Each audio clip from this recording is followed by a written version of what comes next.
का मेरे जय श्री राम मित्रों, आप सभी का मेरे दिव्य लोक इस चैनल पर स्वागत है। आपको मेरे इस चैनल में अद्भुत कथाएं सुनने को मिलेंगी, तो आइए हम श्री हरि विष्णु जी का नाम लेकर शुरू करते हैं।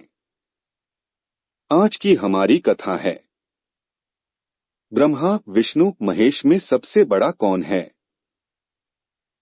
महर्षि भृगु वेदों के काल में हुए हैं तथा सप्तर्षि मंडल में से एक हैं। वे अत्यंत बुद्धिमान तथा सामर्थ्यवान ऋषि माने जाते थे। वे मंत्र योगी तथा सिद्ध पुरुष थे। उनकी पहुंच पृथ्वी पर ही नहीं सभी लोकों में समान थी। वे अपनी मनः शक्ति से क्षण मात्र में कहीं भी पहुंच सकते थे। एक बार कुछ ऋषियों में यह विचार उत्पन्न हुआ कि तीनों देवों ब्रह्मा विष्णु महेश में सबसे बड़ा कौन है। इसे कैसे जाना जाए तथा इसकी परीक्षा कौन ले। सभी की दृष्टि भृगु ऋषि पर पड़ी, क्योंकि वे ही इतने साहस वाले थे कि देवताओं की परीक्षा ले सकें। महर्षि भृगु भी अन्य ऋषियों का आशय समझ गए और वे इस काम के लिए तैयार हो गए। ऋषियों से विदा लेकर वे सर्वप्रथम अपने पिता ब्रह्मा के पास, जिनके वे मानसपुत्र थे, पहुंचे। ब्रह्मा जी की परीक्षा के लिए उन्होंने उन्हें प्रणाम नहीं किया। इससे ब्रह्मा जी अत्यंत कुपित हुए और बजाय उन्हें प्रिय वचनों द्वारा शिष्टता सिखाने के अपना कमंडल लेकर उन्हें मारने, शाप के लिए भागे। भृगु ऋषि चुपचाप वहां से चले आए। फिर वे शिव जी महाराज के पास पहुंचे। यहाँ भी उन्होंने यही धृष्टता की तथा बिना अंदर आने की सूचना भेजे स्वयं प्रवेश कर गए। शिव जी महाराज भी उन पर बहुत क्रोधित हुए तथा अपना त्रिशूल लेकर उन पर दौड़े। उस समय माता पार्वती उनकी जंघा पर विराजमान थीं। महर्षि भृगु इनसे भी संतुष्ट नहीं हुए। अंत में वे भगवान विष्णु के पास क्षीर सागर पहुंचे। यहाँ उन्होंने क्या देखा कि विष्णु जी शेष शैया पर लेटे हुए निद्रा ले रहे हैं और देवी लक्ष्मी उनके चरण दबा रही है। महर्षि भृगु दो जगह डांट खाकर आ रहे थे, इसलिए उन्हें स्वाभाविक रूप से क्रोध आ रहा था। विष्णु जी को सोते हुए देखकर उनका पारा और गर्म हो गया और उन्होंने विष्णु जी की छाती में एक लात मारी। विष्णु जी एकदम जाग उठे और उन्होंने भृगु ऋषि के पैर को पकड़ लिया तथा बोले, हे महर्षि, मेरी छाती वज्र की तरह कठोर है और आपका शरीर तपस्या के कारण दुर्बल और कोमल, कहीं आपके पैर में चोट तो नहीं आई।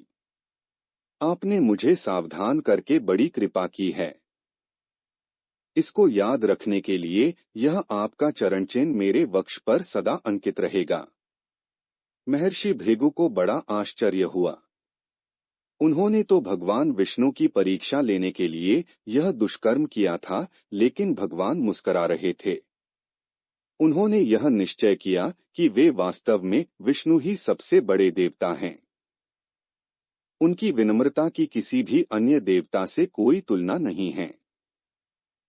लौटकर उन्होंने सभी ऋषियों को पूरी घटना सुनाई और सभी ने एक मत से यह निश्चय किया कि वे वास्तव में भगवान विष्णु ही सबसे महान हैं और तभी से उन्हें सभी देवताओं में श्रेष्ठ एवं पूज्य माना जाता है। अब इससे आगे की कथा तिरुपति के मंदिर से मिलती है, जो केरल प्रांत में स्थित है। वहां के एक विद्वान पंडित ने बताया कि जब लक्ष्मी जी ने महर्षि भृगु को अपने पति की छाती पर लात मारते हुए देखा तो उन्हें बड़ा क्रोध आया, परंतु यह क्या, इतने शक्तिशाली एवं सामर्थ्यवान देव होते हुए भी वे तो भृगु ऋषि के चरण पकड़े बैठे हैं और उल्टे उनसे क्षमा मांग रहे हैं। यह उनका कैसा पति है जो इतना कायर है। यह कैसे धर्म की रक्षा करने के लिए अधर्मियों एवं दुष्टों का नाश करता होगा।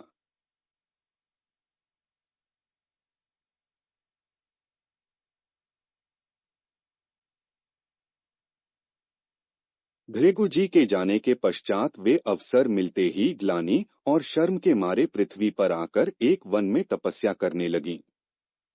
यहीं पर तपस्या करते करते उन्होंने अपना शरीर छोड़ दिया और दरिद्र ब्राह्मण के यहाँ जन्म ले लिया।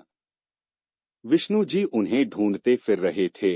तीनों लोकों में उन्होंने खोज की, लेकिन माता लक्ष्मी की शक्ति ने उन्हें भ्रमित रखा। आखिर भगवान विष्णु को पता लग ही गया, लेकिन तब तक वे अपना शरीर छोड़ चुकी थी। अपनी दिव्य दृष्टि द्वारा उन्हें ज्ञात हुआ कि उनका जन्म किस ब्राह्मण परिवार में हुआ है। वे तुरंत एक सामान्य ब्राह्मण युवक का वेश धारण कर उस सौभाग्यशाली ब्राह्मण के यहाँ पहुँचे और उससे उसकी कन्या का हाथ मांगा। ब्राह्मण सोचने लगा कि क्या करना चाहिए। उन्होंने सोच विचार कर एक लंबी रकम ब्राह्मण युवक से मांगी। युवक ने शर्त को स्वीकार कर लिया, लेकिन विष्णु जी के पास इतनी रकम कहाँ से आए। वे सोचने लगे कि क्या करें, कहाँ से इतना सारा धन लाएं। लक्ष्मी तो उनके पास से पहले ही चली गई, इसलिए धन कहाँ से होता।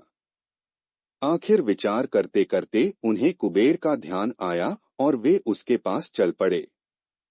उन्होंने अपनी समस्या कुबेर के सामने रखी।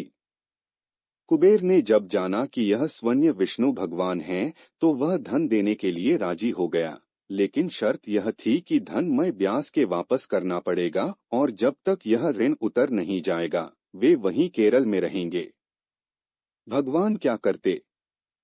लक्ष्मी जी को वे छोड़ नहीं सकते थे, इसलिए उन्होंने सोचा कि हमें तो कहीं न कहीं रहना ही है, इसलिए केरल प्रदेश ही सही। दोनों का विवाह हो गया। ब्राह्मण देवता को जो उनसे धन मांगा दे दिया, लेकिन तभी से भगवान विष्णु श्री कृष्ण भगवान के रूप में तिरुपति में ही रह रहे हैं। रोज हजारों लाखों रुपया चढ़ावे में आता है और वह कुबेर के भंडार में चला जाता है। लंबी रकम और फिर उसका ब्याज, ऐसा लगता है कि यह रकम तो कभी उतरेगी ही नहीं और बेचारे विष्णु जी को केरल प्रदेश के मंदिर में ही बंदी बनकर रहना पड़ेगा। हमने अभी दिव्य कथा सुनी। इसी तरह से इस चैनल में आपको अद्भुत कथाएं सुनने को मिलेंगी, तो इस चैनल को सब्सक्राइब कीजिए। धन्यवाद।